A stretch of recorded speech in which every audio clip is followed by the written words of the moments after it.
सोनू। जी पापा।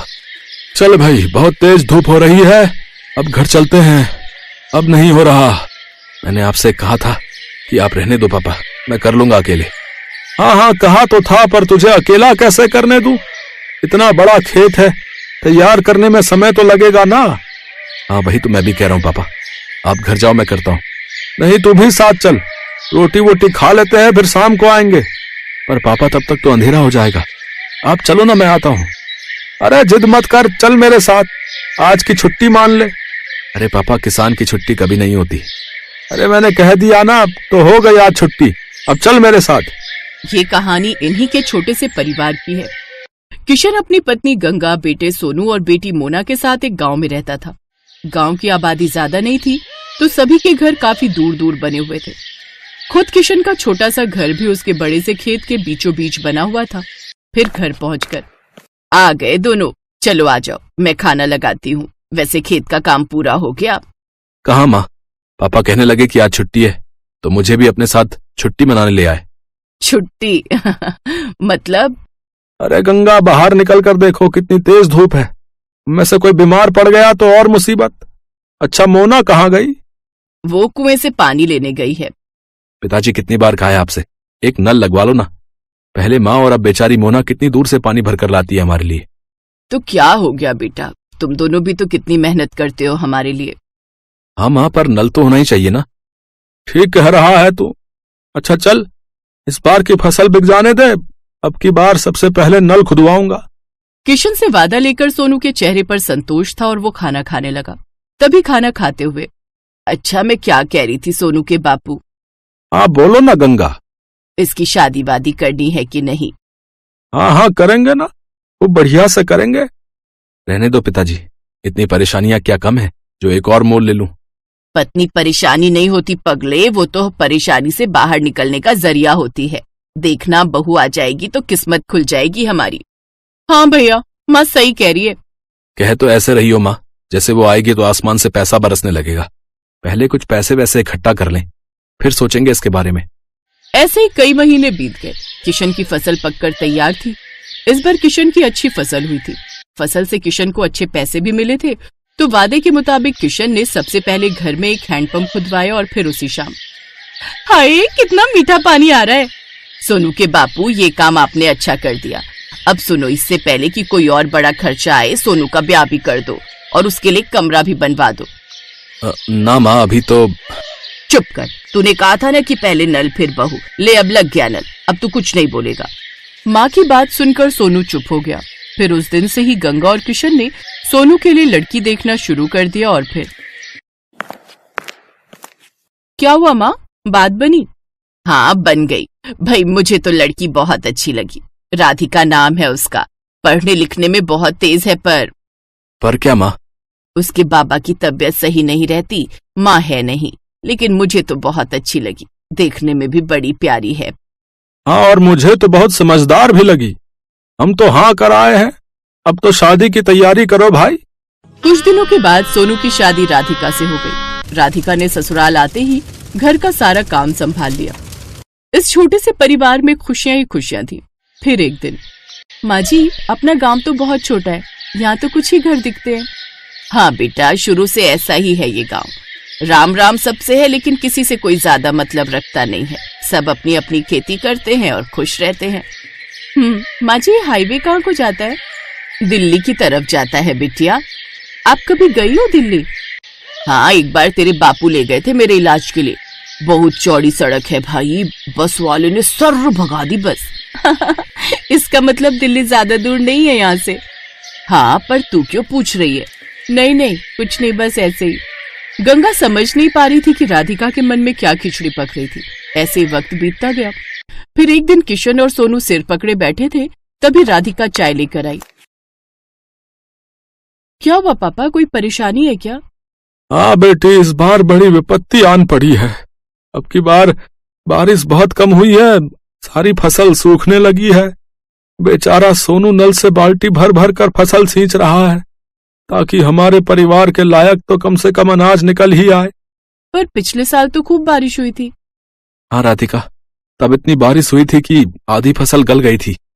खेती किसानी की यही समस्या है, बारिश कम हो तो दिक्कत और ज्यादा हो जाए तो दिक्कत। भगवान जाने क्या होगा आगे। मोना की शादी भी तो करनी है और जब पैसे ही नहीं जुड़ेंगे तो फिर कैसे होगा सब। भरोसा रखो गंगा, सब ठीक हो जाएगा। अपने परिवार को परेशान देख राधिका भी दुखी हो गई। वो अब अपने परिवार की मदद करने के बारे में सोचने लगी और फिर, पापा एक बात कहनी थी आपसे। हाँ बेटा बोलना, क्या बात है? मोना की शादी के लिए कितने पैसे चाहिए आपको? क्यों, ऐसा क्यों पूछ रही है बेटी? बताइए ना पहले।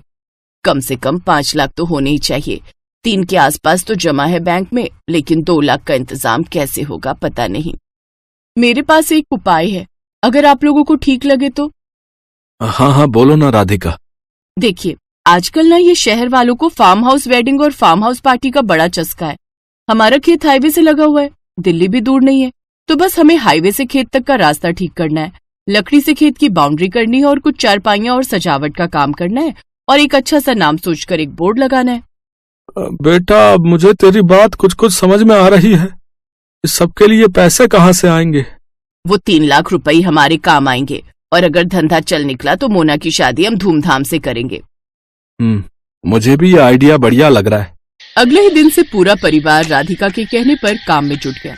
हाईवे से लेकर खेत तक बढ़िया टाइलें लगा दी गई, लकड़ियों से खेत की 4 दीवारी कर दी गई और फिर खेत अच्छे से साफ कर उसमें घास उगाकर जगह जगह सुंदर चारपाइयां लगा दी गई। फिर खेत के बीचों बीच एक सुंदर और बड़ी सी खुली झोपड़ी बनाई गई। पूरे परिवार ने जमकर मेहनत की। फिर अगले ही दिन, हेलो, मेरा नाम राहुल है, मैं दिल्ली से आया हूँ। ये रिजॉर्ट पहली बार देखा, क्या परसों शाम के लिए स्पेस अवेलेबल है? हाँ हाँ जी बिल्कुल। क्या फंक्शन है? मेरे बेटे का बर्थडे है, केटरिंग मैं खुद देख लूंगा, बस मुझे ये जगह अच्छी लगी। मेरा बजट 20,000 का है, बोलिए आपको चलेगा? जी हाँ बिल्कुल। थैंक यू सो मच, ये लीजिए 10,000 रुपए एडवांस। राधिका का प्लान काम कर रहा था। 2 दिन बाद राहुल ने अपने बच्चे का बर्थडे खूब अच्छे से मनाया। राधिका और उसके परिवार ने पूरे खेत को गुब्बारों और रोशनी से सजाया था। ऐसे ही धीरे धीरे लोगों को गंगा के रिजॉर्ट के बारे में पता चलता गया और लोग आते गए। अब तो राधिका और उसके परिवार को काम से फुर्सत नहीं थी। फिर ठीक 2 साल बाद, भैया खाना जल्दी लगाओ, बारात आने वाली है। जी मैडम, अभी लगाता हूँ। ओहो, मोना तैयार हुई कि नहीं? मोना मोना आ जाओ भाई। देख रही है राधिका अपनी ननद को? हाँ माँ, परी से कम नहीं लग रही है। सब आपकी वजह से है भाभी, मेरी नहीं हमारी वजह से। और सुनो, अपने पहले बच्चे के पहले बर्थडे के लिए अभी से बुकिंग कर लो इस रिजॉर्ट की, क्या पता तब ये स्पेस खाली हो या ना हो।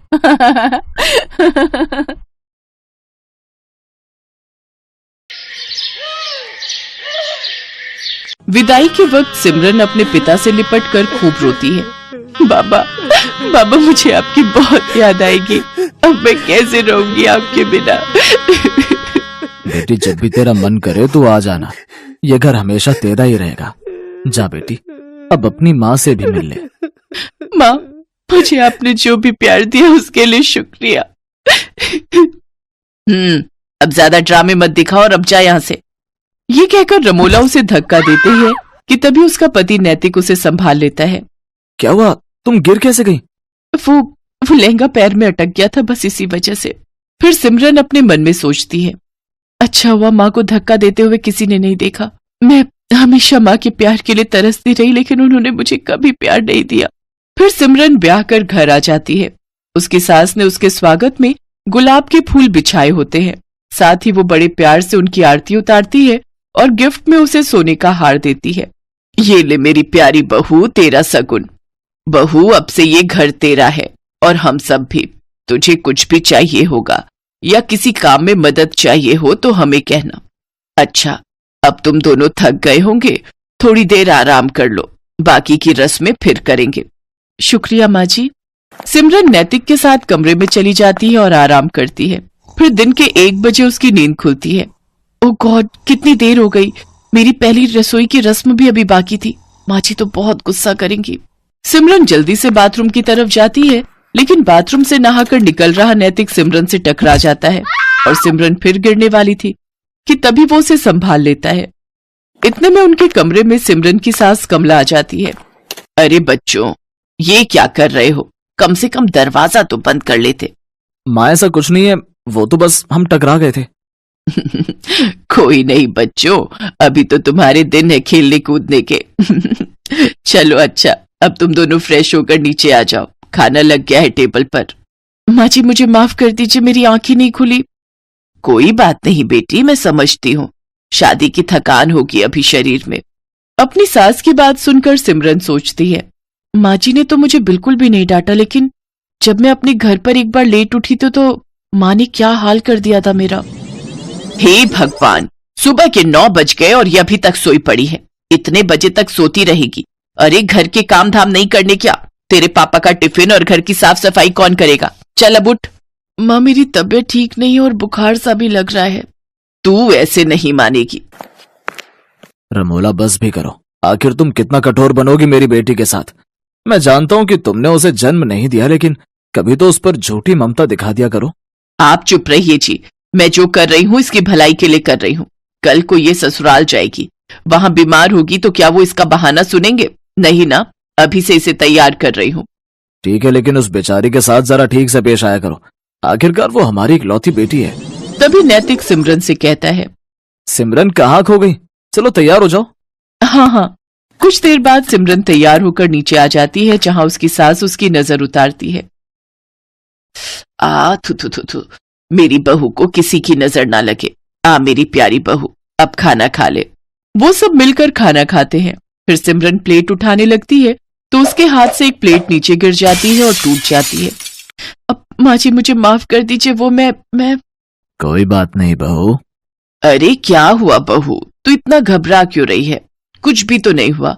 बर्तन है, टूट गया तो क्या दूसरा आ जाएगा? नहीं नहीं माँ जी, वो मैं सचमुच, मुझे माफ कर दीजिए। मैं बहुत गड़बड़ करती हूँ, मुझे मत जलाइए, मत मारिए। करम जली, तूने ये नया कप तोड़ दिया, मेरा नुकसान कर दिया। अब देख मैं क्या करती हूँ। रमोला चूल्हे में से गरम लकड़ी निकालकर सिमरन के हाथ पर लगा देती है।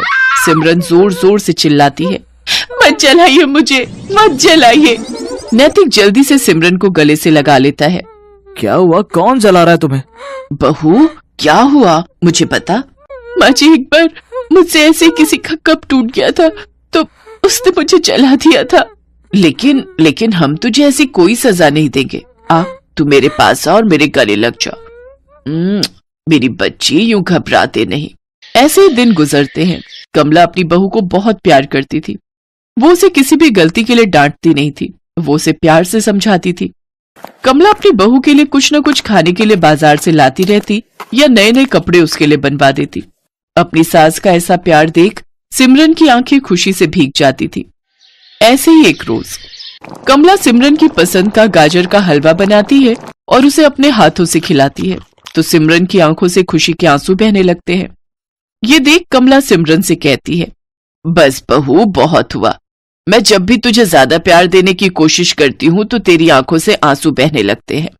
आखिर क्या बात है बेटी, अपनी माँ समान सास को नहीं बताएगी? माँ जी आप तो बहुत अच्छी हो और मुझे बहुत प्यार करती हो, लेकिन तभी दरवाजे पर दूध वाला आता है।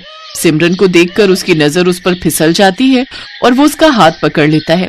छोड़ो छोड़ो मुझे, छोड़ो। एकदम मलाई की तरह मखमली हो तुम तो। तभी कमला भी वहां आ जाती है और उसे देखकर दूध वाला कहता है, माँ जी देखो ना, आपकी बहू मेरा हाथ पकड़ रही है। कमला जोरदार थप्पड़ उस दूध वाले को मारती है। नास पिटे, तू मेरी बहू पर इल्जाम लगाएगा, उसे छेड़ेगा, ये ले। कमला उसे मारकर वहां से भगा देती है। अपने ऊपर अपनी सास का भरोसा देखकर सिमरन रो पड़ती है और अपनी सास के गले लग जाती है। आप बहुत अच्छी हो माँ जी, आपने मुझ पर भरोसा किया, नहीं तो माँ तो। क्या माँ बहू, आप पूछ रही थी ना कि आपका ज्यादा प्यार पाकर मेरी आंखें नम क्यों हो जाती हैं? क्योंकि बचपन से लेकर आज तक मैं जिस प्यार के लिए तरसती रही, वो प्यार आपने मुझे दिया है। जब मैं 6 महीने की थी तभी मेरी माँ गुजर गई थी, तब बाबा दूसरी माँ लेकर आए ताकि वो मुझे माँ का प्यार दे सके, लेकिन उन्होंने कभी मुझे माँ का प्यार नहीं दिया और अब वो प्यार मुझे आपसे मिला। जैसे आज दूध वाले ने हरकत की, ऐसे एक बार मेरे यहाँ के दूध वाले ने मेरे साथ की थी, लेकिन माँ ने उसे गलत ठहराने की जगह मुझे ही गलत समझा था। कोई बात नहीं बहू, आज से मैं तेरी माँ हूँ और रमोला बहन ने भले ही तुम्हें प्यार ना दिया हो, लेकिन एक यशोदा बनकर तुम्हें पाला तो है, तभी तो मुझे इतनी प्यारी बेटी जैसी बहू मिली है। तभी दरवाजे पर रमोला और मनोहर खड़े होते हैं। ये सब बातें सुनकर उनकी आंखों में आंसू आ जाते हैं। रमोला को अपनी गलती का एहसास हो जाता है और वो सिमरन से माफी मांगती है। उस दिन के बाद सिमरन को अपनी सौतेली माँ और सास दोनों से बहुत प्यार मिलता है।